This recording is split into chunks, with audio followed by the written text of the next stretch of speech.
கடந்த வாரம் வந்து கம்யூனிஸ்ட் கட்சி அறிக்கையில் முதலாளிகள் பாட்டாளிகள் அப்படிங்கிற தலைப்பில் இருந்த இந்த பாடம், அதாவது முதலாளிகள் எப்படி உருவாகிறாங்க, முதலாளித்துவம் எப்படி உருவாகுது, கடந்த காலங்கள் முதலாளித்துவத்துக்கு முந்தைய காலங்கள் நிலப்பிரபுத்துவ காலம், அதிலெல்லாம் பண்ணை எண்ணிக்கை போன்றவர்கள் அந்த இதில் நிலப்பிரபுத்துவ காலத்தினுடைய புனித மதிப்பீடுகளில் முதலாளித்துவம் எப்படி அழிச்சொலிக்குது, பண்ணையடியிலிருந்து சுதந்திரமான பாட்டாளி எப்படி உருவாக்குது, முதலாளித்துவம் வந்து அபரிமிதமான உற்பத்தி அப்படிங்கிற கொள்ளை நோயை உருவாக்குவதன் மூலம் அது பஞ்சத்துக்கும் போர்களுக்கும் எப்படி காரணமாக அமையுது, முதலாளித்துவம் எப்படி ஆட்சி அதிகாரத்தை கைப்பற்றிக்குது. இப்போ நவீன சமுதாயத்தில் அரசு என்பது முதலாளித்துவ வர்க்கத்தினுடைய நலன் காக்கும் கருவியாக எப்படி இருக்கிறது அப்படிங்கிற விஷயத்துல பார்ப்போம்.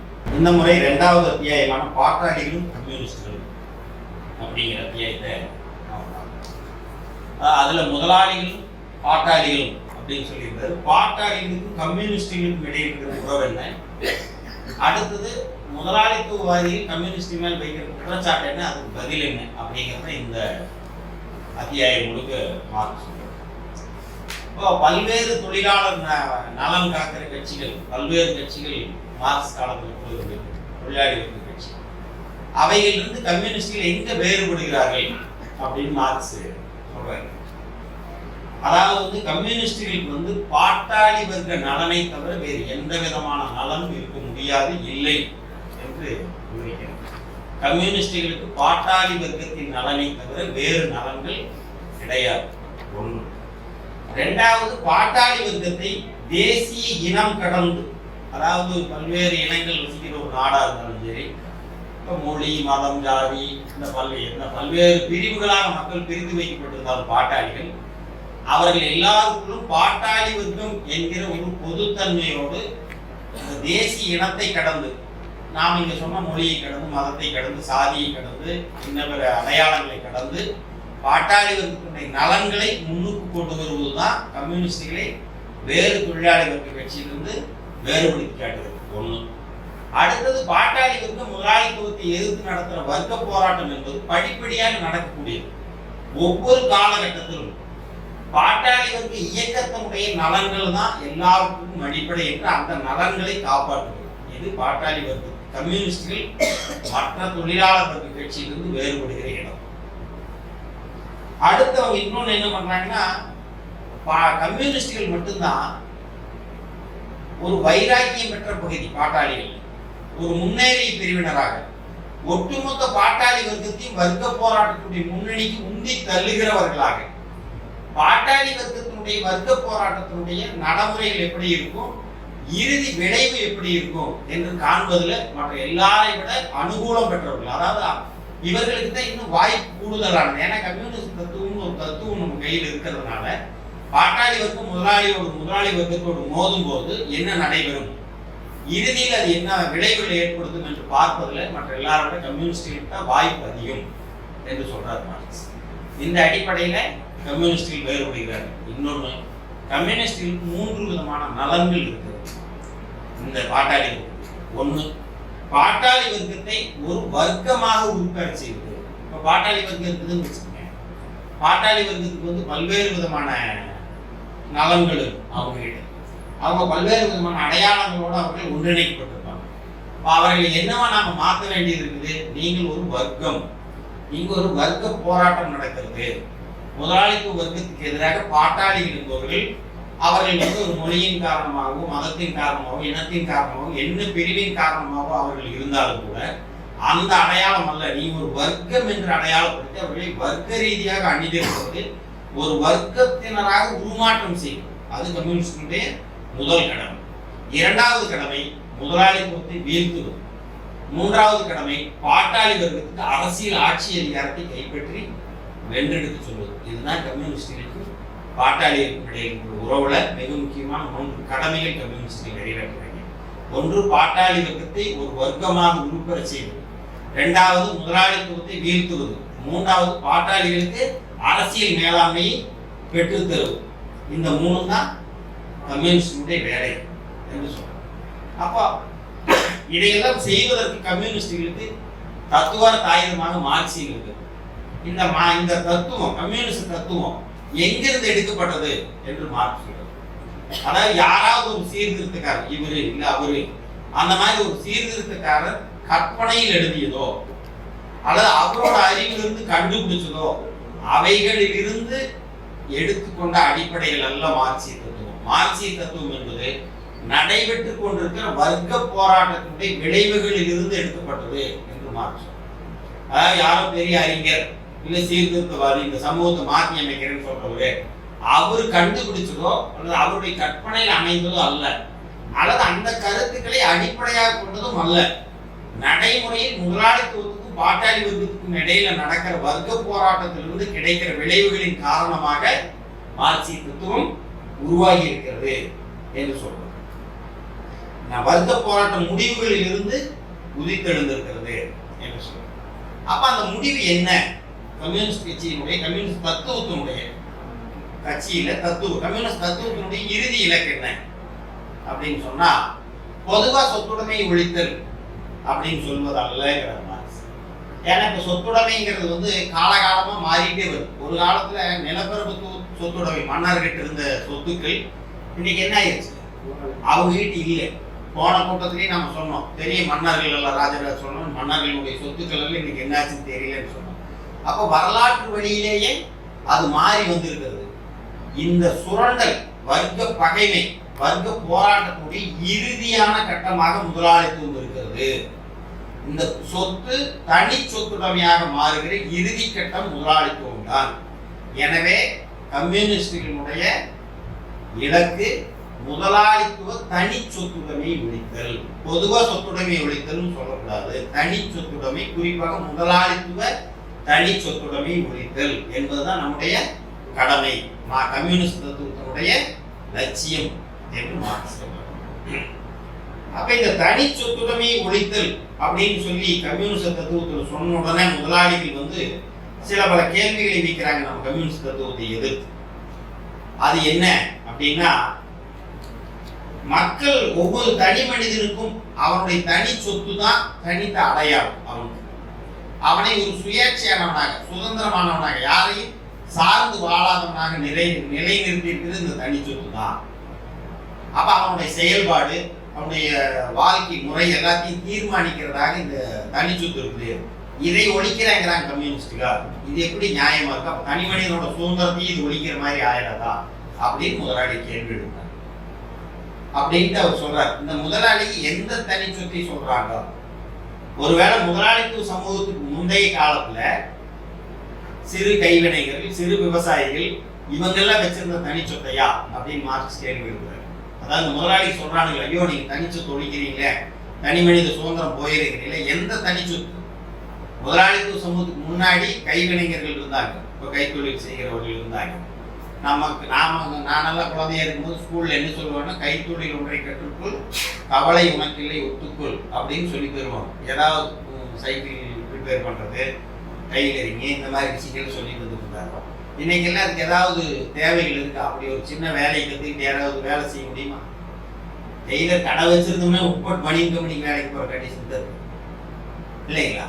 அப்ப இந்த தனி சொத்துன்னு எதை சொல்றாங்க? ஒருவேளை அந்த கைத்தொழில்கள்ல இருந்ததோ, சிறு விவசாயிகள் இருந்தோம்னா அதை முடிவுக்கு கொண்டு வந்துட்டு தான் முதலாளித்துவம் மேல வந்தது. முதலாளித்துவம் அதை என்ன பண்ணிருச்சு?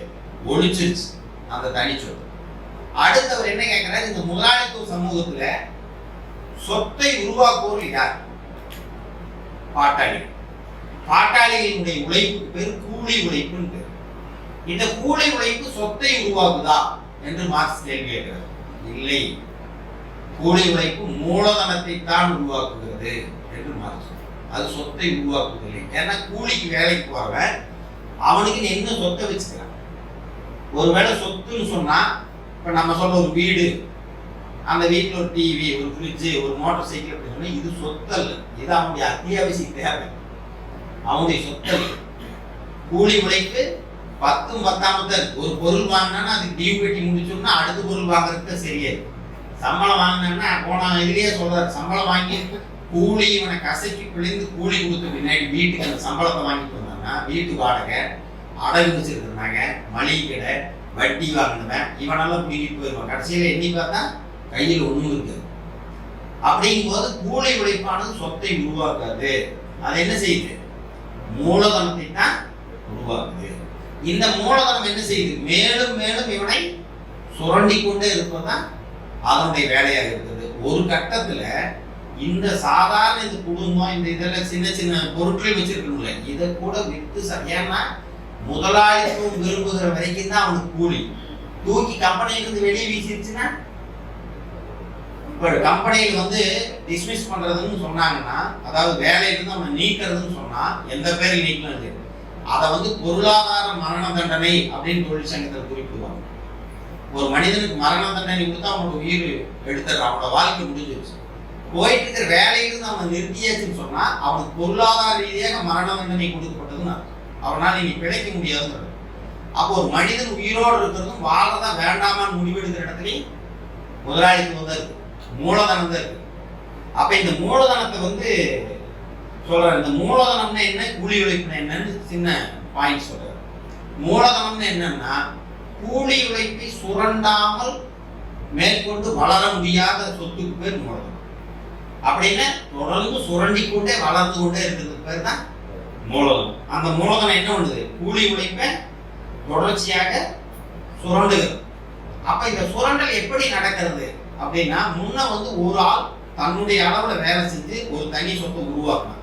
இப்ப கைத்தறி எடுத்துங்க, ஒரு சேலையை அவன் நெஞ்சான், கொண்டு அந்த நெய்த சேலையை விட்டுட்டு வந்தான், முடிஞ்சு போச்சு. ஆனா ஒரு பெரிய மில்லில் எத்தனை பேர் வேலை செய்யறான்? ஆயிரக்கணக்கான பேர் வேலை செய்யறான். அப்ப மூலதனத்துல சமுதாயத்தில் இருக்கிற மொத்த பேரும் வேலை செய்யறான். நல்லா புரிஞ்சுக்கணும்.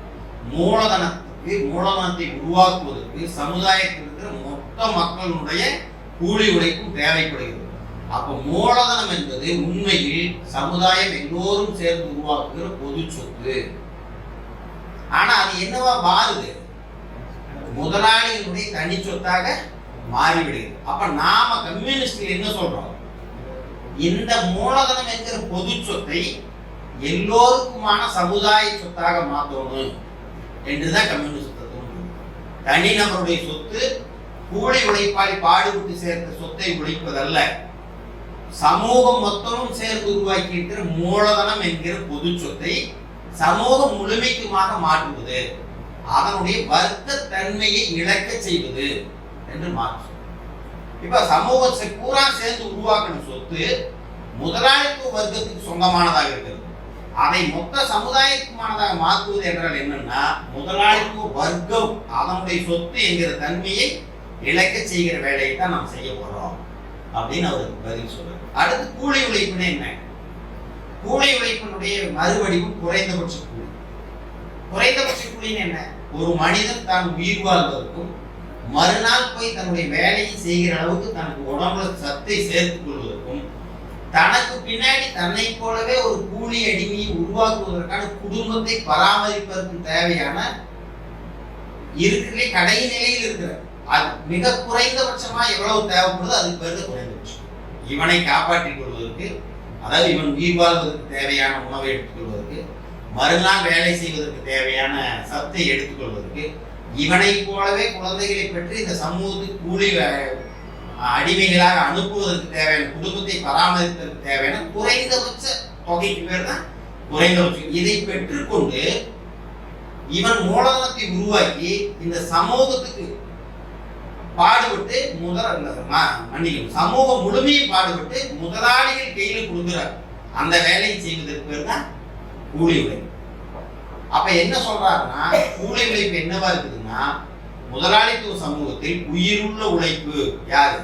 இந்த கூலி உழைக்கிற பாட்டாளிகள். உயிருள்ள உழைப்பு, சேமித்து திரட்டப்பட்ட உழைப்பு அப்படின்னா மூலப்பொருள், கருவி, கட்டடம், மின்சாரம் இதெல்லாம் வந்து சேமித்து ஏன்னா இதெல்லாம் ஆல்ரெடி வேலை செஞ்சு உழைச்சு சேமிச்சு வச்சிருக்கிற உழைப்புங்கிற இந்த பொருட்களை எல்லாம் இந்த ஒரு மூலதனத்தை உருவாக்குற ஒரு கம்பெனிக்கு வந்து கட்டடம் வேணும்னு வச்சுக்கோங்க.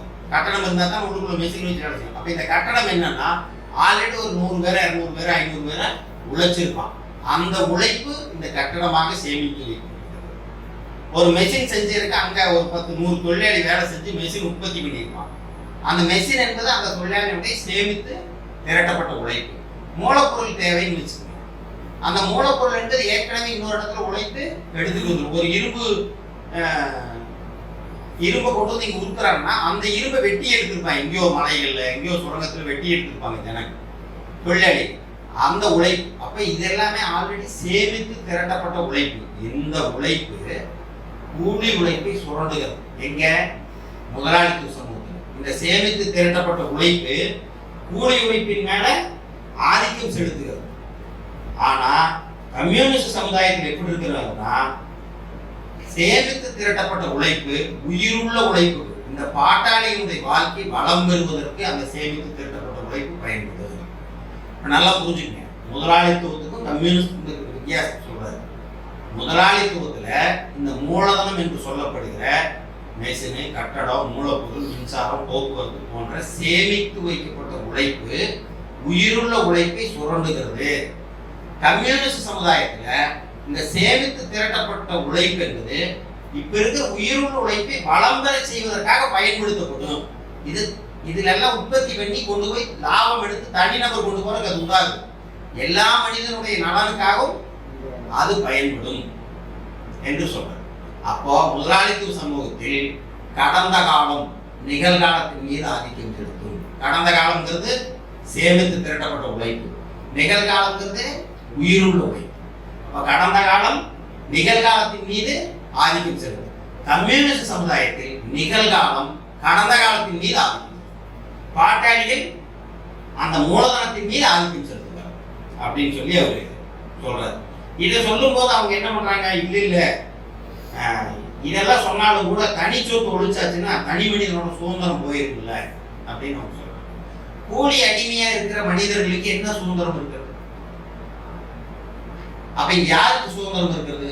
இங்க சுதந்திரம், இந்த சமூகத்துல சுதந்திரம்னா என்ன, சுயேட்சையான என்ன அப்படின்னா முதலாளித்துவம் உருவாக்கி இருக்கிற வாணிப சுதந்திரம், வியாபார சுதந்திரத்தை தான் தனி மனித சுதந்திரம் முதலாளி சொல்றோம். இப்ப போன அத்தியாயத்தில் நம்ம குறிப்பிட்டோம். என்ன குறிப்பிட்டோம்?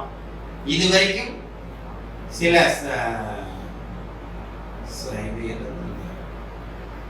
சாசனங்களால், சட்டங்களால் இதுதான் சுதந்திரம் கொடுத்திருந்த எல்லா சுதந்திரத்தையும் விலக்கிவிட்டு திரையிட்டு மறைக்கப்பட்ட சுதந்திரங்களுக்கு பதிலாய் அம்மனமான வெட்கமற்ற வாணிப சுதந்திரம் என்ற ஒரே சுதந்திரத்தை இந்த முதலாளித்துவம் நிலைநாட்டுகிறது என்று போன அத்தியாயத்தில் படித்தோம்.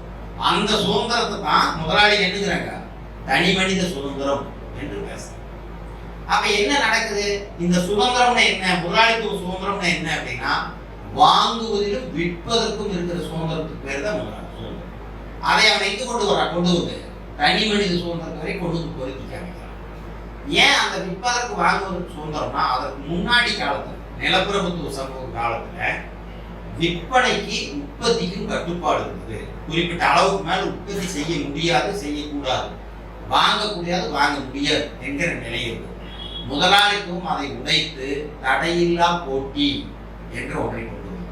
யார் வேணா எதை வேணா உற்பத்தி பண்ணிக்கலாம், யார் வேணா எதை வேணா வித்துக்கலாம், யார் வேணா எதை வேணா வாங்கிக்கலான்னு வியாபாரத்தில், உற்பத்தியில், விற்பதில், வாங்குவதில் ஒரு சுதந்திரத்தை உருவாக்கியது. அந்த சுதந்திரத்தை அது என்னன்னு சொல்லுது? மனிதர்களுடைய சுதந்திரம் என்பதாக சொல்றது முயற்சி. அப்போ நாம் எதை ஒழிக்கணும்னு சொல்றோம்? வாங்குகிற நிலைமையும் விற்கிற நிலைமையும் இல்லாம போயிடுச்சுன்னு சொன்னா இந்த வாங்குகிற விற்கிற சுதந்திரம் இல்லாம போயிடுது. அப்ப நாம் முதலாளியினுடைய சுதந்திரத்தை ஒழிக்க வேண்டும் என்று கம்யூனிஸ்ட்கள் விரும்புகிறோம். முதலாளி சுதந்திரம் கத்திட்டு இருக்கிறேன்னா அதை நாம் ஒழிக்கத்தான் விரும்புகிறோம்னு மாற்றி சொல்லுது. ஆமாம், அதை ஒழிப்பதுதான் நம்முடைய வேலை. ஆனா கூலி உழைப்பாளினுடைய சுதந்திரத்தையில நாம ஆல்ரெடி சுதந்திரம் இல்லாம தான் இங்க கட்டுப்படுத்தி இருக்கிறேன். இப்ப நீங்க யோசனை பண்ணி பாருங்க, 8 மணி நேர வேலைக்கு நாம் கடுமையான போராட்டம் நடத்தி 8 மணி நேரம் வேலை கிடைச்சது இல்லைங்களா? இன்னைக்கு அப்படியே இருக்குது. 12 மணி நேரம் வேலைங்கிறது வந்தாச்சு. யார் சொல்லி வருது? அது இப்ப கூலியை குறைச்சா, நிரந்தரமின்மை கொண்டு வந்தா, சட்டங்களை மதிக்காம போயிட்டா என்னாச்சு? தன்னை போல 12 மணி நேரத்துக்கு மதிக்க அது எங்க கிடைக்குது? இப்ப திருப்பூர் வேலை, கோயம்புத்தூர்ல வேலை. திருப்பூர்லயும் கோயம்புத்தூர்லயும் வாடகை இருக்க முடியல. என்ன பண்றாங்க? இந்த பக்கம் ஒரு 40 கிலோமீட்டருக்கு எங்கோ ஒரு கிராமத்துல போய் வாடகைக்கு வீடு இருக்கிறான். அங்க 5000 ரூபா 6000 ரூபா வாடகைக்கு, இங்க 2000 ரூபா வாடகைக்கு வரும். இங்கிருந்து அங்க போயிட்டு வர செலவு இருக்குது. அவன் பஸ் விடுறான். அங்க 9 மணிக்கு வேலைக்கு, இங்க 7 மணிக்கு பஸ் ஏறி வரும். திருப்ப அங்க 9 மணிக்கு விட்டாலும் இங்க 11 மணிக்கு காலையில 7 மணிக்கு பஸ் ஏறி நைட் 11 மணிக்கு வருவான். என்ன சுதந்திரம் இருக்குது உனக்கு? அப்ப கூலி உழைப்பாளி என்பவனுக்கு என்ன சுதந்திரம் இருக்கு? அப்ப சுதந்திரத்தை ஒழிக்கிறீங்கன்னு இவன் கூப்பாடு போடுறாங்களே முதலாளிகள், இவர்கள் சுதந்திரத்தை ஒழிப்பதுதான் நம்முடைய நோக்கம். ஆனா அவங்க என்ன பண்றாங்க? தொழிலாளி மறைவில் நின்றுட்டு ஐயோ மக்களோட சுதந்திரம் போகுதே என்பதாக அவர்கள் கூவுகிறார்கள். அது நம்முடைய வேலை இல்லை என்று சொன்னாங்க. அடுத்து உப்பு அப்படின்னு சொன்னா சொத்தை பறிச்சிருவாங்கன்னு சொன்னா ஒவ்வொருத்தரும் உற்பத்தி பண்ற பொருள் பூரா கம்யூனிஸ்ட் வந்து அதை குடிங்கிடுவாங்களா, அதை குடிங்கிடுவாங்கன்னு இவங்க சொல்ற உண்மையா அப்படின்னு கேட்கிறாரு. மார்க்ஸ் ஏற்கனவே சொன்னாரு, கூலி உழைப்பாளி அவனுக்கு எந்த சொத்தையும் உருவாக்கல, மூலதனம் என்ற பொது சொத்தை உருவாக்குறான்னு சொன்னாரு. என்ன சொல்றாருன்னா, ஒரு மனிதன் உழைக்கிறதுல இருந்து கிடைக்கிற உற்பத்தி பொருளை அபகரிப்பதல்ல கம்யூனிஸ்ட் நோக்கம். ஒரு மனிதன் உருவாக்கி உற்பத்தி பொருளை வேறொருத்த அபகரிச்சிடறான். அதான் மூலதனத்தை பத்தி நான் சொன்னோம். சமூகம் மொத்தமும் சேர்ந்து செல்வத்தை உருவாக்குறது. ஒரு சிலரின் அவங்க இந்த சமூகம் மொத்தம் 140 கோடி பேர்ல 100 கோடி பேரோட உழைப்ப ஒரு 5000 பேர் எடுத்துட்டு போயிருக்காங்க. இந்த இழிவான தன்மையை தான் நாங்கள் ஒழிக்கணும்னு சொல்றோம். மார்க்ஸ் மனிதர்கள் உற்பத்தி செய்கிற பொருளை அபகரிப்பது கம்யூனிஸ்டுடைய நோக்கம் இல்லை. இந்த பொருளை அபகரித்து வைக்கிறான் பாரு முதலாளி, அந்த அதை இழிவான தன்மைன்னு சொல்றாரு. அந்த இழிவான தன்மையை போக்குவதுதான் கம்யூனிஸ்டுடைய நோக்கம் என்று மார்க்ஸ் சொல்றாரு. அப்போ அவங்க கேட்க ஒவ்வொரு கேள்விக்கு அவர் பதில் சொல்லிட்டு போறாரு இந்த இடத்துல. அப்புறம் அடுத்தவங்க இன்னொன்னு சொல்றாங்க. என்ன சொல்றாங்கன்னா, தனிச்சொத்தை ஒழிச்சுட்டா மக்கள் எல்லாம் சோம்பேறி ஆயிடுவாங்க. இப்ப இந்த மாதிரி ஒரு கருத்து எல்லாருக்கிட்டையும் இருக்கு, மனிதர்கள்கிட்ட எல்லாம் இருக்கு. இதெல்லாம் வந்து முதலாளித்துவவாதிகள், அதாவது நீங்க நல்லா புரிஞ்சுக்கணும். மார்க்ஸ் திரும்ப திரும்ப இதுலேயும் பல இடங்களில் குறிப்பிடுறாரு. ஒவ்வொரு முறையும் பல்வேறு வகுப்புகளையும் நாம் சொல்லியிருக்கிறோம். பொருள் உற்பத்தி அடித்தளம் சொன்னா அரசியல், கலை, இலக்கியம், சமயம், சட்டம் இவையெல்லாம் மேல் கட்டுமானம் சொல்லியிருக்கிறோம். பொருள் உற்பத்தியில் ஏற்படுகிற ஒவ்வொரு மாற்றமும் அறிவுத்துறை உற்பத்தியிலும் வெளிப்படும். அப்ப முதலாளித்துவ அறிவுஜீவிகள் இது போன்ற கருத்துக்களை பரப்பி வச்சிருக்கிறான். கம்யூனிசம் வந்தா சொத்தை பிடிங்கிடுமா, கம்யூனிசம் வந்துச்சுன்னா எல்லாருக்கும் எல்லாமும் சொன்னா எவனும் வேலை செய்ய மாட்டான். இப்ப நான் தனியா கஷ்டப்பட்டு நான் ஏதாவது சம்பாதிச்சுக்க முடியும்னு சொன்னாதே இவன்கிட்ட சுறுசுறுப்பு இருக்கு அப்படின்னு சொல்றாங்க. அப்ப சோம்பேறி ஆயிடுமா அப்படின்னு சொல்றாங்க. அது உண்மையா அப்படின்னு மார்க்ஸ் சொல்ல வர்றாரு. என்ன சொல்ல வர்றாருன்னா, அப்படி ஆயிருந்த இந்த மொத்த சமூகமும் சோம்பேறியாகி பல ஆண்டுகள் ஆயிருக்கோங்கிறார். ஏன்னா முதலாளித்துவ சமூகத்தில் உழைப்பவன் சொத்து சேர்ப்பதில்லை, சொத்து சேர்க்கிறவனும் உழைப்பதில்லை. இதுதான் உண்மை. எந்த கம்பெனி வேணா, எந்த முதலாளி வேணா நீங்க பேர் சொல்லிக்கங்க, பிரமாண்டமா லட்சக்கணக்கான கோடி வச்சிருக்கிற முடிங்க. சாதாரண ஒரு 500 பேர் வச்சுட்டு வேலை செய்யற, 100 பேர் வச்சுட்டு வேலை செய்யற ஒரு முதலாளி அவன் என்ன உழைக்கிறான்? தொழிலாளியோடு தொழிலாளியாக 10 பேர் 20 பேர் வச்சுட்டு இவனும் சேர்ந்து உழைக்கிறவன் வேணா உழைப்பான். 100 பேருக்கு மேல போயிட்டாலும் ஏசி ரூம் போட்டு உட்காரதான் அவனோட வேலை. இவன் 100 பேருக்கு உழைப்பான், இவனுக்கு குறைந்தபட்ச கூலி தான் கிடைக்கும். அவன் எதுவுமே உழைக்க மாட்டான், லட்சக்கணக்கான கோடிக்கணக்கான லாபம் அவனுக்கு கிடைக்கும். அப்ப இங்க உழைக்கிறவன் சொத்து சேர்க்கறது இல்லை, சொத்து சேர்க்கிறவன் உழைக்கிறது இல்லை. சொத்து சேர்க்கிறவன் உழைக்கிறது இல்லைன்னா அவனால சோம்பேறியா இருக்கணும் இல்லை அப்படின்னு சமூகம் எப்பவும் சோம்பேறித்தனமா இருக்கணும் இல்லைங்கிறது. எனவே இது இவர்களுடைய பொய்யும் புரட்டுமான விஷயம் அப்படின்னு டிக்ளேர் பண்றாரு மார்க்ஸ். அதாவது இவர்கள் இந்த இடத்துல மார்க்ஸ் இன்னொன்னு சொல்றாரு. என்ன சொல்றாருன்னா, இந்த பொருள் உற்பத்தி முறையினுடைய அடித்தளம் மாறும்போது அதன் மேல் நிறுவப்பட்ட கலாச்சாரமும் மாறி போயிடுது. அப்ப இவன் என்ன, இவனுக்கு இப்ப இந்த முதலாளித்துவ கலாச்சாரம் ஒண்ணு வச்சிருக்கு. அது சில அறிவுத்துறையினர் வச்சு சில விஷயங்களை இதுதான் ஒழுக்கம், இதுதான் நியாயம் அப்படின்னு வச்சிருக்கு. அதாவது ஒரு நிறுவனத்தை, ஒரு கம்பெனி எதிர்த்து நீங்க போராட்டம் நடத்தினா அதை வன்முறைங்கிறான். அந்த போராட்டக்காரர்களை சுட்டுத்தருனான்னு சொன்னா அது பாதுகாப்புங்கிறான். சொல்றானே இல்லையா? ஸ்டெர்லைட்ல நாம பார்த்தோம் இல்லையா? இது மாதிரி நாடெங்கும் நடக்குதே இல்லையா?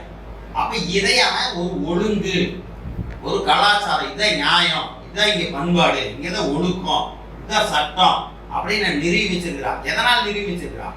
அவனுடைய பொருள் உற்பத்தி முறையை காப்பாற்றுவதற்காக நிறுவி வச்சிருக்கான். இந்த மொத்த பொருள் உற்பத்தி முறையை கலைஞ்சதுன்னு சொன்னா, மாற்றி அமைக்கப்பட்டதுன்னு சொன்னா, அறிவுத்துறையும் தலைகீழாக மாற்றி அமைக்கிறது.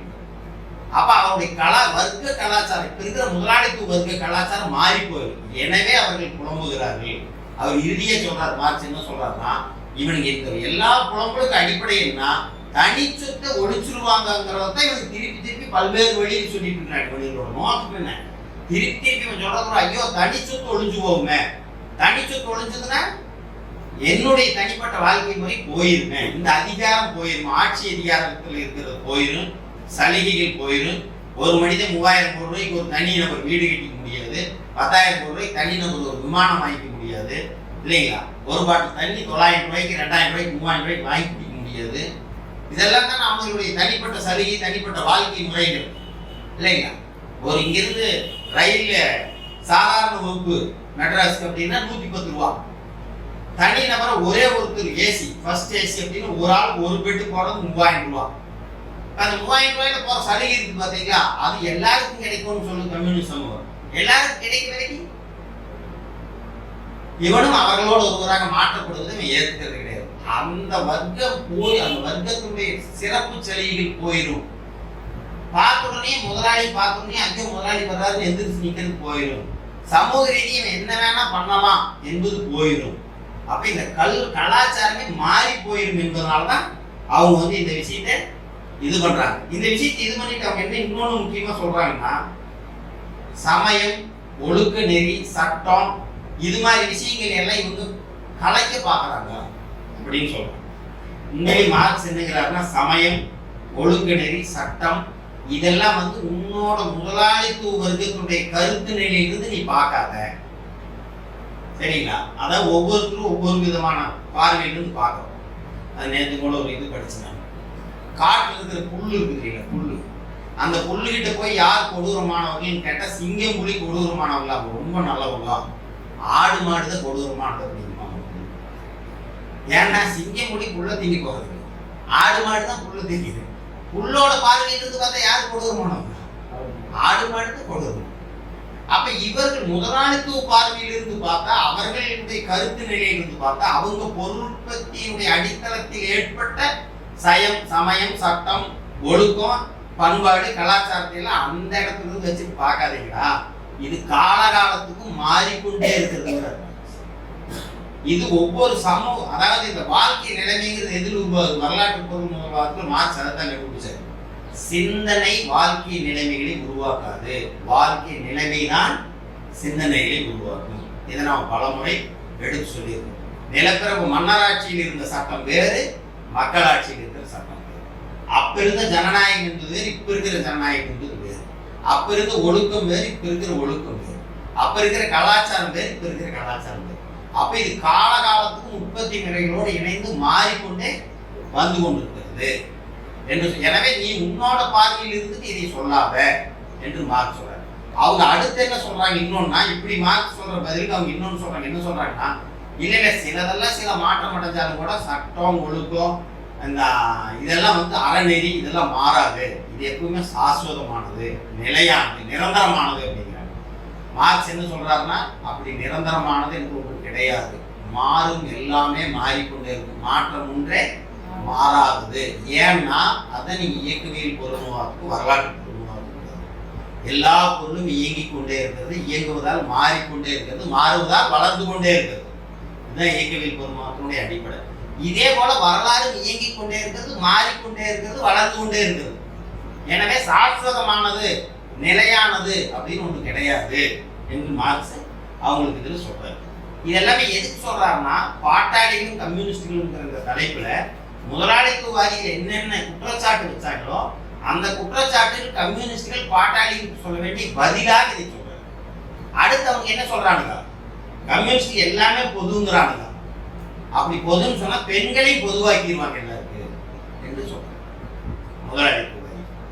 இவனுக்கு எல்லாத்தையும் பொதுன்னு பண்ணிடுவோமே அப்படின்னு.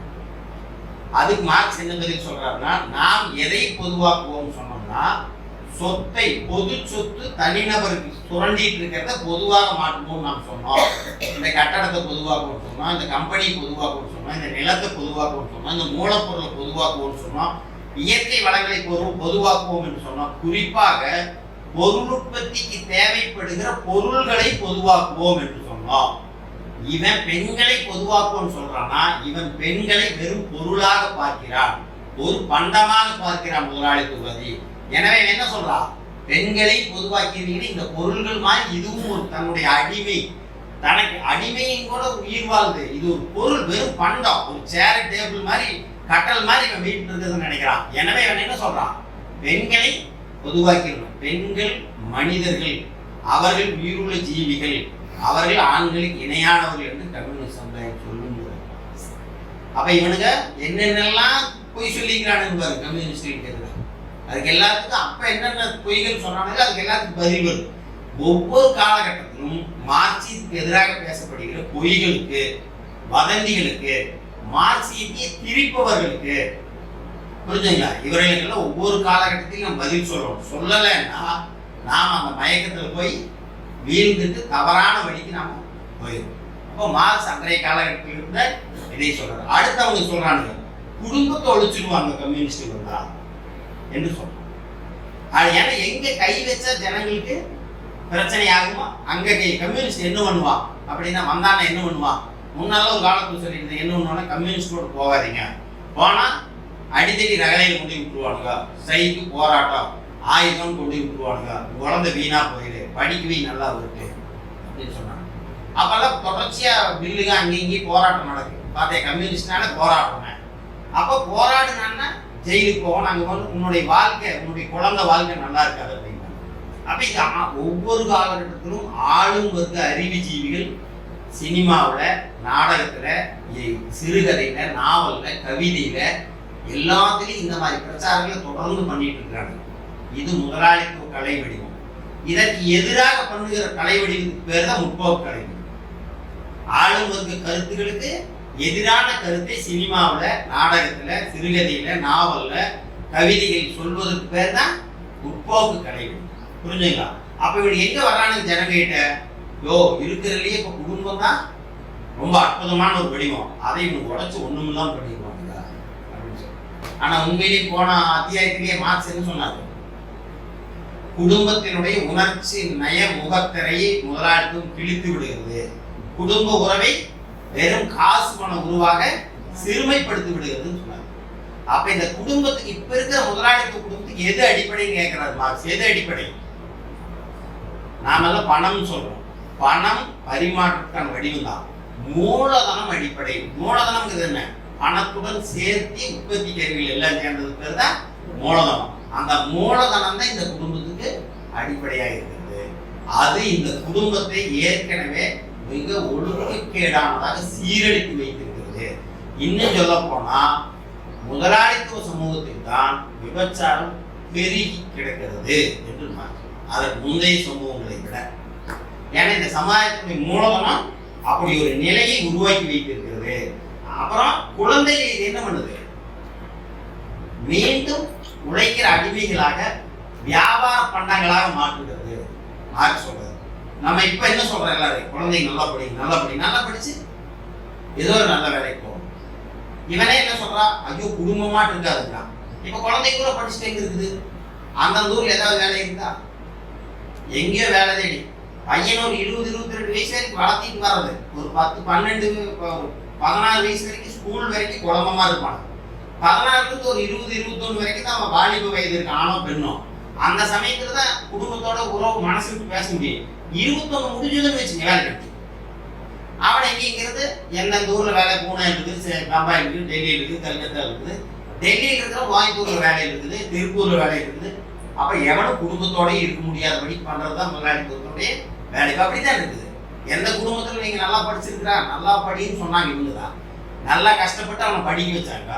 அவனுக்கு காலையில் 6 மணிக்கு எந்திரிச்சு தூங்குற குழந்தை எந்திரிச்சு அடிச்சு மொத்தி துணியை போட்டுட்டு அப்படியே அனுப்பிச்சுட்டு நைட் 6 மணிக்கு ஓஞ்சு போய் அவன் திரும்பி வருவோம், ஏதோ களை வெட்டிக்கு வந்தோம்னாட்டான். வந்தோடனே படுத்து அப்படியே படுத்து தூங்கிட்டு குழந்தை. இத்தனை கஷ்டப்பட்டு படிச்சு 5 வருஷம் கூட கூட இருக்காது, என்ன பண்ணுவான்? இதுல சில பேர் கூட ஹாஸ்டலுக்கு விட்டுறான் எல்கேஜி. அவன் வேலைக்கு போன பின்னாடி அப்பா அம்மாவுக்கு அவனுக்கு எந்த சம்மந்தம் இல்லை, குடும்பத்துக்கு குழந்தைகளுக்கு என்ன சம்மந்தம்? அப்ப முதலாளித்துவம் அவர்களை வியாபாரமாக அடுத்து இத்தனை சம்பளம் வாங்குகிற ஒரு வியாபாரத்துக்கு தேவையான பொருளாக மாற்றுகிறது. புரிஞ்சுட்டீங்களா? ஆனா கம்யூனிசம் அதை செய்யாது. உண்மையான ஒரு குடும்பத்தை உருவாக்கு, ஒரு உண்மையான அன்போடும் கருணையோடும் பாசத்தோடும் காதலோடும் இருக்கிற ஒரு குடும்பத்தை உருவாக்கு. இதை வந்து சோவியத் ரஷ்யாவுடைய அனுபவத்திலிருந்து தெரிஞ்சுக்கலாம். அது தனியா பேச வேண்டிய விஷயம். சோவியத் ரஷ்யா என்னென்னலாம் செஞ்சது, என்னென்னலாம் மக்கள் வந்து இந்த முதலாளித்துவ சமூகத்தில் இருக்கிற சுரண்டல் இல்லாம, நெருக்கடி இல்லாம, இந்த மாதிரி படிச்சோம்னா ஐயோ வேலைக்கு போயாகணுங்கிறது நிர்பந்தம் இல்லாமல், வேலை கிடைக்குமா கிடைக்காதான்னு பதட்டப்படாம, எல்லோருக்கும் கல்வி, எல்லோருக்கும் வேலை, எல்லோருக்கும் ஓய்வு, எல்லாருக்கும் இருப்பிடம், எல்லாருக்கும் உணவு, இதற்கான வாய்ப்புகளை ஏற்படுத்தி பூலோக சொர்க்கமாக சோதித்திருஷ்ய திகழ்ந்தது. அது எப்படி திகழ்ந்ததுன்னு பார்த்து இந்த வார்த்தைக்கான அர்த்தத்தை நமக்கு கண்டுபிடிச்சது. இந்த முதலாளி குடும்பத்தை ஒழிக்கிறதுன்னு சொன்னாங்களே, அப்படி இல்லைன்னு மாற்றி சொல்றாரு. அதற்கான உயிருள்ள உதாரணமாக சோதித்திருஷ்யம் எழுது அப்படின்னு சரிங்களா? அப்ப இந்த இடத்த இது வந்தது. இப்ப இந்த இடத்துலதான் இவனுக்கு என்னென்னலாம் சொன்னா மக்களுக்கு பாதிப்பு ஏற்படுமோ அதை சொல்ற முயற்சி பண்றாங்க. அடுத்து அவங்க என்ன சொல்றாங்க, அப்ப இருந்த கல்வி குடும்ப அளவிலான கல்வின்னு ஒண்ணு வச்சிருந்தாங்க. கொஞ்சம் வசதியானவங்கலாம் வீட்டுல கூப்பிட்டு கல்வி வச்சுட்டு இருந்தாங்க. அடுத்து இது சமூக கல்வியா மாத்திடுவாங்க அப்படின்னு சொன்னாங்க. இப்போ மார்க் சொன்னார், இப்ப நீங்க என்ன பண்ணிட்டு இருக்கிறீங்கன்னா, இப்போ நீங்களும் சமூக கல்வி தான் கொடுக்குறீங்க. உங்க முதலாளித்துவ உற்பத்தி முறைங்கிற சமூகத்தினுடைய கல்வி அவனுக்கு புகட்டுறீங்க. இப்ப மெக்காலே கல்வி பத்தி என்ன சொல்றாங்க, குமாஸ்தா கல்வி முறைங்கிறாங்க. இந்த கல்வி முறை எதுக்காக உருவாக்கப்படுது? கூலி உழைப்பாளர்களை தயார்படுது. எந்த படிப்பா இருந்தாலும் இந்த படிப்பினுடைய நோக்கம் அறிவை பெருக்குவதற்காக அல்ல. அதாவது இந்த முறையிலிருந்து சில அறிவு நமக்கு வரலாமே தவிர அறிவை பெருக்குவதற்காகவோ, சக மனிதனுடைய துன்பத்தை கண்டு இறங்குவதற்காகவோ, சக மனிதனுக்காக தானும் உழைக்கணுங்கிற எண்ணத்தை உருவாக்குவதற்காக இந்த கல்வி இல்லை. நீ முதல் மாணவனா வரணும், கேம்பஸ்ல செலக்ட் ஆயிடும்.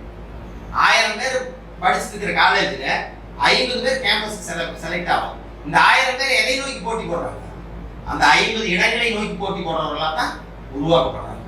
அப்ப நீங்களும் சமூக கல்வி தான் கொடுக்குறீங்க. உங்க சமூகத்துக்கு, முதலாளித்துவ சமூகத்துக்கு, உங்க பொருள் உற்பத்திக்கு, உங்க சுரண்டலுக்கு தேவையான கல்வியை நீங்க கொடுக்குறீங்க. நாங்களும் சமூக கல்வி தான் கொடுப்போம். ஒட்டுமொத்த சமூகத்தையும் வளமாக வைத்திருப்பதற்கான கல்வியை நாங்க கொடுப்போம் அப்படின்னு மாற்றி சரிங்களா? அடுத்து அவங்க அடுத்த ஒரு விஷயத்தை சொல்றாங்க. இந்த விஷயத்தை உடனே எல்லாரும் பேசிடுவாங்க. என்ன தெரியுமா? தாய் நாடுங்கிற அந்த கான்செப்டை ஒன்று ஒழிக்கிறாங்க. தேசம், தேசிய சமம், தேசியத்தின் மேல் பிரியம், இதை கூட இவனுக்கு ஒழிச்சிடறாங்க அப்படின்னு தேசிய தன்மையை ஒழிக்கும்னு நினைக்கிறாங்க. அப்ப மார்க்ஸ் என்ன சொல்றாருன்னா, பாட்டாளிகளுக்கு நாடு கிடையாது. ஏன்னா இவனுக்கு ஒண்ணுமே கிடையாது. இவன் இன்னைக்கு இங்க கூலிக்கு உழைச்சாதான் இவனுக்கு சாவு. கம்பெனிக்கு வெளியே நிட்டான சோத்து கிடையாது. போன வருடம் விவசாயிகள் 5000 பேரை தற்கொலை பண்ணியிருக்கிறான்னா, அமைப்பு சாரா தொழிலாளி பல்வேறு தொழில் இருக்கிறவங்க ஒரு 6000 பேர் தற்கொலை பண்ணியிருக்காங்க. வருடத்துக்கு வருடம் தற்கொலை அளவு அதிகரிச்சுட்டே போகுது. கேட்டா எனக்கு நானே சொந்தம் இல்லாத போது எனக்கு நாடே கிட்ட சொந்தம் இருக்குதுன்னு கேட்கறாரு. இல்லாத ஒரு நாட்டுக்கு மேல இருக்கிற நம்பிக்கையோ ஒரு பக்தியோ தேசப்பற்றியோ நான் எப்படி இழக்க முடியும்? எனக்கு தான் நாடே கிடையாதுங்கிற. தொழிலாளிக்கு நாடு கிடையாது. புரிஞ்சுட்டீங்களா? அப்ப இல்லாத ஒரு நாட்டை நான் எப்படி இழக்க முடியும்? ஆனா வேற ஒண்ணு சொல்றாரு. என்னங்கிறாருன்னா, நாம் முதலில் ஒவ்வொரு பாட்டாளி வர்க்கமும் தன்னுடைய தேசத்தை மீட்பது என்கிற தேசிய தன்மையோடு தான் மேலெழுந்து வரும். அது வரைக்கும் நாம ஒரு தேசம் என்கிற சிந்தனையோடு இருக்கணும். ஆனா முதலாளித்துவம் சொல்கிற தேசம் என்ற சிந்தனை, அவன் தேசத்துக்கு ஒரு வரையறை வச்சிருக்கான். அதுவல்ல, நாம் வைப்பது என்பது தேசம் என்பது ஒட்டுமொத்த மக்கள் சார்ந்ததான, மக்கள் நலன் சார்ந்ததான சிந்தனையில் இருக்கணும். பிற்பாடு இது என்ன ஆகுது? தேசம் கடந்த பாட்டாளி வர்க்க ஒற்றுமை போயிடும். இது நாம மட்டும் சொல்ல, முதலாளித்துவம் என்ன செய்து கொண்டிருக்கிறது? தேசங்களுடைய எல்லைகளை அழிச்சிட்டு இருக்குது முதலாளித்துவம். இப்ப நீங்க 90களில் பலரும் கேள்விப்பட்டிருப்பீங்க. அப்புறம் பெரிய விவாதம் டங்கல் ஒப்பந்தம், காட் ஒப்பந்தம் அப்படின்னு ஒண்ணு வந்து, அந்த காட் ஒப்பந்தத்தில் எல்லா நாடும் சேரணும்னு அமெரிக்கா, பிரிட்டன் போன்ற வல்லரசு நாடுகள் வற்புறுத்துச்சு. இந்தியா போன்ற நாடு சேர்ந்தே தீரணும்னு. அந்த காட் ஒப்பந்தத்தில் இணைவதற்காகத்தான் உலகத்துடைய பொருளாதார நிபுணராக இருந்து மன்மோகன் சிங் இங்கு கொண்டு வரப்பட்டாருன்னு ஒரு பேச்சு கூட உண்டு. அவர் அப்பதான் கொண்டு நரசிம்மராவ் ஆட்சியில நிதியமைச்சராக போடப்படுறாரு. அது வரைக்கும் அரசியல் யார் ஜெயிச்சாங்களோ அவங்க நிதியமைச்சராகிட்டு இருந்தாங்க. ஒரு பொருளாதார நிபுணர் கொண்டு அவர் அதுக்கு முன்னாடி உலக வங்கியில இங்கே பணியாற்றிட்டு இருக்கிறார். அவரை கொண்டு இங்க ஃபிட் பண்ணதே இந்த காட் ஒப்பந்தத்தை நிறைவேற்றுத்தாங்கிற மாதிரிலாம் பத்திரிகைகள் கட்டுரைகள்ல நிறைய வரும். அந்த ஒப்பந்தம் என்ன பண்ணுச்சுன்னா, நாடுகளுக்கு இடையில் இருக்கிற வியாபாரத்துக்கு இருந்த தடைகளை உடைத்து இருந்தது. அதுதான் அதனுடைய நோக்கம். புரிஞ்சுட்டீங்க? ஏன் உடை தெரிந்தது? போன இதுல நாம் அந்த இதை பார்க்கிறோம். இதைய அபரிமித உற்பத்தி என்கிற கொள்ளை நோய் மூண்டு விடுகிறதுன்னு சொன்னார் முதலாளித்துவ சமூகத்தில். இதற்கு முன்னால் இருந்த சமுதாயம் கேள்விப்பட்டிராத அபரிமித உற்பத்தி. அதுக்கு முன்னால் இருந்த சமுதாயத்துக்கு வார்த்தையே தெரியாதுங்கிறார் உற்பத்தி. ஏன்னா அவனெல்லாம் ஏதோ ஒரு விவசாயமே ஏதோ ஒன்று பண்ணுவான், சின்ன சின்ன பட்டறை தொழில் வச்சிருந்தான், அதுல மிச்சமாகிறது அவனுக்கு வந்து தெரியுமே தவிர உற்பத்தி செய்வதற்காகவே உற்பத்தி செய்வது, சந்தைக்கு என்ன தேவையோ அதற்காக உற்பத்தி செய்வது என்பது வந்து அதற்கு முன்னாடி சமூகத்தில் கிடையாது. முதலாளித்துவ சமூகத்தில் மட்டும்தான் சந்தைக்காக உற்பத்தி, தான் உருவாக்கி வைத்திருக்கிற மூலதனத்தை தொடர்ந்து விரிவடைய செய்வதற்காக உற்பத்தி. அப்ப இந்த உற்பத்திக்கு திட்டமிடல் கிடையாது. திட்டமிடல் இல்லாதனால இந்த உற்பத்தி என்ன உற்பத்தியா மாறுது? அராஜக உற்பத்தியாக மாறிவிடுகிறது. அப்ப இந்த அராஜக உற்பத்தி என்ன பண்ணுது? இதுதான் உருவாக்குது. இது உருவாக்குன வித்து தீரும். அவனுடைய நாட்டுல சந்தை பத்த மாட்டேங்குது. அமெரிக்காவுடைய மக்கள் தொகை 30-40 கோடி தாண்ட மாட்டேங்குது. இந்தியாவுடைய மக்கள் தொகை அவன் 25 கோடியா இருந்தா இந்தியா 40 கோடியா இருக்குது. அவன் 30 கோடி ஆகிற இந்தியா 60 ஆச்சு. அவன் 35,000 100 ஆயிடுச்சு. அவன் 40,000 140 ஆயிடுச்சு. அப்ப இந்தியா சீனா போன்ற நாடு இது மாதிரி எல்லா நாடுகளில் இருக்கிற சந்தை, எல்லா நாட்டையும் அவன் சந்தையா பார்க்கலாம், எல்லாத்தையும் கொண்டு வித்தாகணும்னு பார்க்கலாம். சந்தை என்ன விரிவடை செய்வதற்காக நாடுகளோட எல்லைகளை தகர்ப்பது யாரு? முதலாளித்துவம் தான் தகர்ப்பது, நாமல். இப்ப என்னுடைய நாடு, நான் உருவாக்கி இருக்கிற ஒரு விஷயத்த இதுக்கு எனக்கானது அப்படின்னு இந்தியா ஒரு சில தனிச்சிறப்புகள் வச்சிருந்தது. இந்த காட் ஒப்பந்தத்துக்கு பின்னாடி அந்த தனிச்சிறப்புகள் உடைக்கப்பட்டாச்சு. எல்லாத்தையும் இங்க ஒன்றும் சந்தைப்படுத்திருக்காரு. அந்த சமயத்துல தான் பாத்தீங்கன்னா 90களுக்கு பின்னாடி தான் இந்தியாவிலிருந்து உலக அழகி பட்டம் நிறைய பேருக்கு கொடுக்கப்பட்டது. காஸ்மெட்டிக் சந்தையாக இந்தியா மாற்றப்பட்டது. ஒரு குக்கிராமத்தில் இருந்தவங்க கூட முகத்துக்கு தேவையான சிகப்பளவு கிரீம்கள் வாங்குறதுங்கிறது 90களுக்கு பின்னாடி தான் அதிகரிச்சு. அதுக்கு முன்னாடி மூஞ்சிக்காக சோப்பு போடணும், இது போடணும், களிமண் இருந்தாலே போகுது, மூஞ்சி கழுவுனா சும்மா தண்ணி எடுத்து மூஞ்சி கழுவிட்டு போயிட்டு இருந்தாங்க. இப்ப வந்து மேக்கப்பை 10 விதமான மேக்கப் பொருள் போடுறாங்க அப்படின்னு சொல்றாங்க. இந்த இப்ப கூட டிவியில் ஒரு இது பார்த்தேன், ஒரு 2-3 நிமிஷம் சொல்லுது ஒரு பொண்ணு, மேக்கப்ல என்னென்ன போடுவீங்க மூஞ்சிக்குன்னா அது என்னென்னமோ பேஸு ஃபவுண்டேஷன் அது வழின்னு சொல்லிட்டே வருது.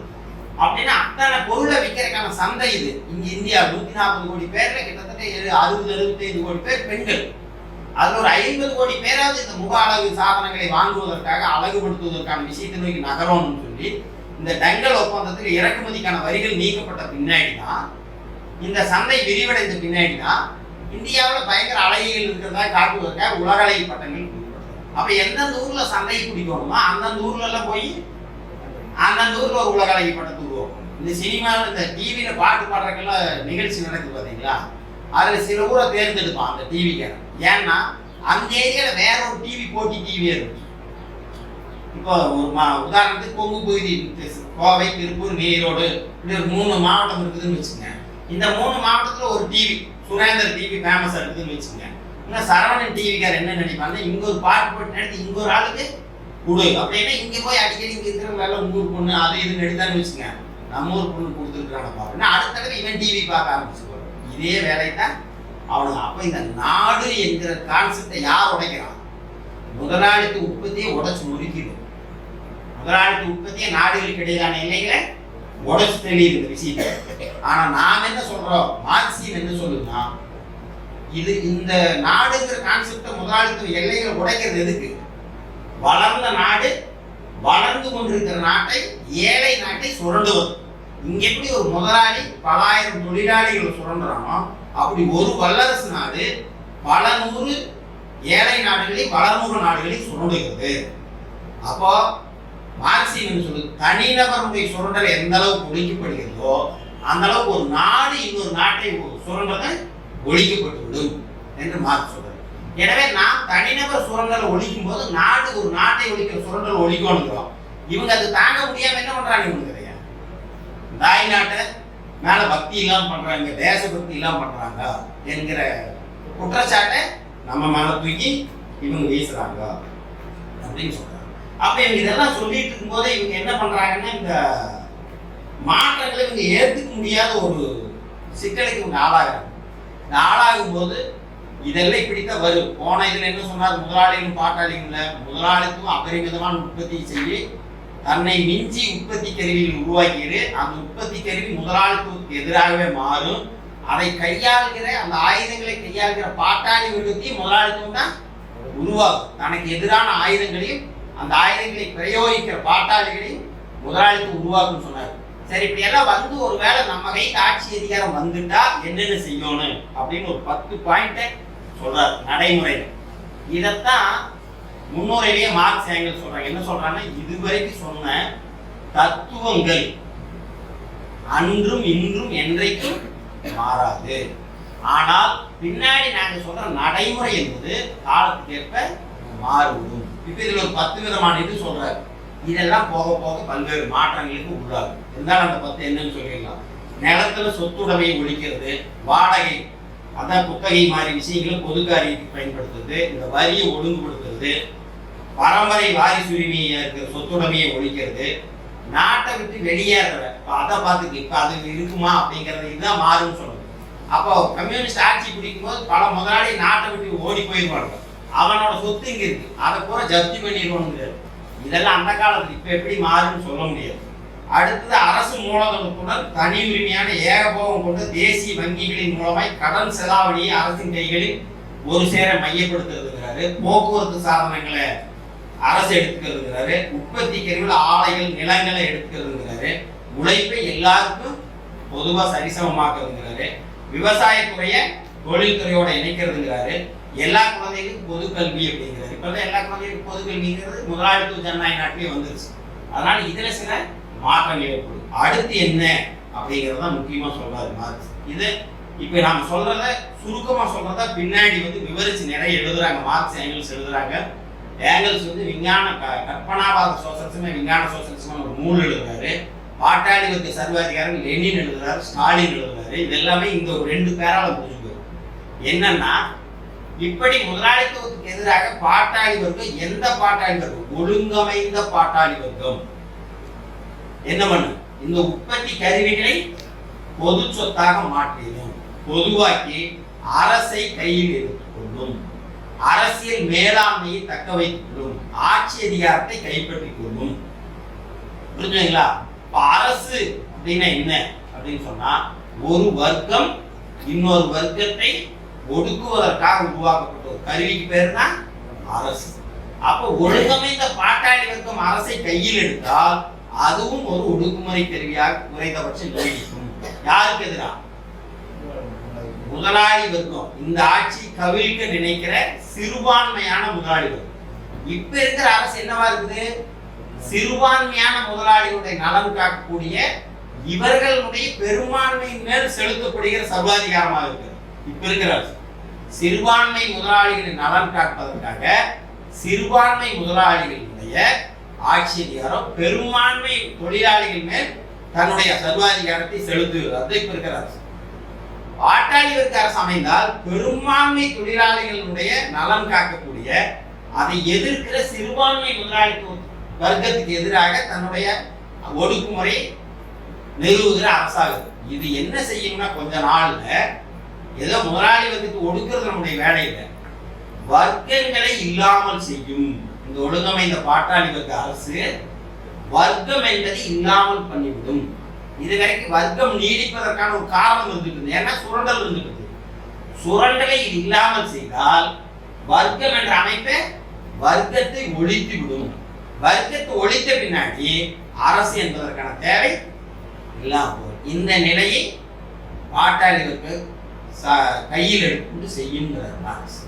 மார்க்ஸ் பாட்டாளி வர்க்கம் முதலாளிகளிடமிருந்து ஆட்சி அதிகாரத்தை கைப்பற்றி எல்லா நிலங்களையும் கருவிகளை உற்பத்தி கருவிகளை சொத்தை எல்லாத்தையும் சமூகமயமானதா மாற்றி அரசுக்கானதா பொது உடைமையா மாத்தின பின்னாடி இதை எதிர்த்து கழக முறிவுகளை அடக்குவதற்கான கருவியாக இருப்பதோடு சுரண்டலை ஒழிப்பதன் மூலம் வர்க்கமே இல்லாத ஒரு நிலையை உருவாக்கும். வர்க்கமே இல்லாத ஒரு நிலையை உருவாக்குன்னு சொன்னா அரசு என்பது தேவைப்படாத நிலையை உருவாக்கி. இதைத்தான் பின்னாடி மார்க்ஸ் ஏங்கல்ஸ் என்ன சொல்றாங்கன்னா, அரசு என்பது உலர்ந்து உதிர்ந்து போகும். அது இல்லாம காணாம போயிடாது. அதுக்கு பதிலாக வேற ஒன்று வராது. வந்திருக்கிறது மெல்ல மெல்ல வர்க்கங்களை ஒழிப்பதன் மூலம், சுரண்டலை ஒழிப்பதன் மூலம் அரசு என்பதற்கான தேவை இல்லாமல் செஞ்சிரு. தேவையில்லாத பொருள் என்ன ஆகி உதிர்ந்து போய் நம்மளது சொல்றோம்ல, கரையா முடிச்சு அப்படியே உதிர்ந்து போச்சு. அந்த பொருளை நம்ம கண்டிப்பா வீசிட்டு போயிடுறது. ஏதோ ஒரு பொருள் தூக்கி வீசுற, பேப்பர் வீசுற கீழே அதோட தேவை முடிஞ்சு போச்சு வீசுற. கொஞ்ச நாள் என்ன ஆகி மண்ணில் அப்படியே மக்கி உதிர்ந்து அது எல்லாம் வித்து போயிருன்னு சொல்லணும். அந்த மாதிரி அரசு என்பது உணர்ந்து உதிர்ந்து போயிரு. கடைசியில எல்லோரும் வளர்வதற்கு எல்லோரும் உழைக்கிற ஒரு நிலை இறுதி கட்டமே. எல்லோரும் வளர்வது இப்ப என்ன நடந்துட்டு இருக்குது? யாரோ ஒரு சிலர் வளர்வதற்கு எல்லோரும் உழைச்சிட்டு இருக்கோம். கம்யூனிஸ்ட் சமுதாயத்தில் எல்லோரும் வளர்வதற்கு எல்லோரும் உழைக்கிற ஒரு நிலை வரும். ஆதி பொதுவுடைமை சமூகம் அப்படித்தான் இருந்துச்சு. எல்லாரும் உழைச்சாங்க, எல்லாரும் எடுத்துட்டாங்க.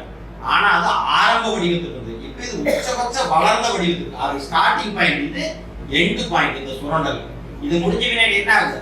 எல்லோரும் வளர்வதை எல்லோரும் உழைத்து உறுதி செய்கிற ஒரு சமூகம் உருவாகும் என்று சொல்றோம். இதோட இந்த பாட்டாளிகள் கம்யூனிஸ்ட் இந்த இதை நம்ம முடிச்சுக்கலாம். அடுத்து சோசியலிசம், விஞ்ஞான சோசியலிசம் இடையிலே சில பல சோசியலிசங்கள் குறிப்பிட்டிருக்கிறாங்க. அது ஏற்கனவே நம்ம பேசியிருக்கு. இருந்தாலும் மீண்டும் அதை ஒரு சின்ன ஒரு இதாக நம்ம பேசி சரிங்களா?